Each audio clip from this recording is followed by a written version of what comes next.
இன்னைக்கு சட்டமன்றத்தில் பேசும்போது நம்ம மதிப்பிற்குரிய அமைச்சர் ஆதவ அர்ஜுனா அவர்கள் ரொம்ப ஆவேசமா நரம்பு புட்டைக்க கத்திக்கிட்டு இருக்காரு. என்னடா இவரு ஏன் கத்திக்கிட்டு இருக்காரு அப்படின்னு பார்த்தா, கிட்டத்தட்ட 22 23 கட்சி கூட்டணி திராவிட முன்னேற்ற கழகம் கடந்த 10 வருஷமா.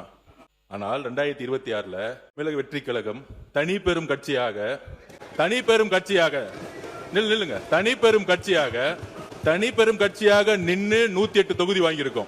திமுக பல கட்சிகளோட கூட்டணி வச்சு தான் இப்ப அடைஞ்சிருக்கிற வெற்றி கூட பெற்று இருந்தாங்க. ஆனா நாங்க தனி பெரும் கட்சியாக இந்த வெற்றியை அடைஞ்சிருக்கிறோம் அப்படின்னு சொல்லி ரொம்ப ஆவேசமா பேசுறாரு. அந்த வார்த்தையை ரொம்ப அழுத்தி 4-5 தடவைக்கு மேல திரும்ப திரும்ப சொல்றாரு. தனி பெரும் கட்சியாக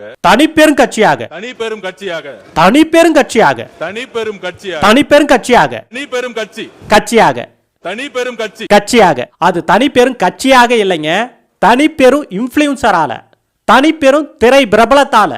நான் என்ன இதுவா அப்படின்னு கேட்டார்ல, அதுவால ஒரு அரசியல் கட்சியுடைய வெற்றியை கொண்டாடுறோம் அப்படின்னா, அந்த வெற்றியை பெருமையா பேசுறோம் அப்படின்னா, அந்த வெற்றிக்கு பின்னாடி நிறைய வழிகள் இருக்கணும், அந்த வெற்றிக்கு பின்னாடி நிறைய வரலாறு இருக்கணும். அப்படி என்ன இந்த 2 வருஷத்துல தாவேக்காவுக்கு வரலாறு இருக்கு? அப்படி என்ன இந்த 2 வருஷத்துல தாவேக்கா வழிகளை கடந்து வந்திருக்கு? ரோட்ல சும்மா நடந்து போயிட்டு இருக்கோம், ஒரு 50,000 ரூபாய் கீழே கிடக்குது, அதை எடுத்து கையில வச்சுக்கிட்டு ஒரு 5-6 வருஷம் உழைச்சி ஒருத்தன் 50,000 வச்சிருக்கிறவன் முன்னாடி போயிட்டு, நீ என்ன 5-6 வருஷம் உழைச்சி ஒரு 50,000 வச்சிருக்க, நான் 5 நிமிஷத்துல ஒரு 50,000 வச்சிருக்கேன் அப்படின்னு பெருமை பேசினா எவ்வளவு வெக்கக்கேடான விஷயமோ அப்படிப்பட்ட விஷயம் தான் இது.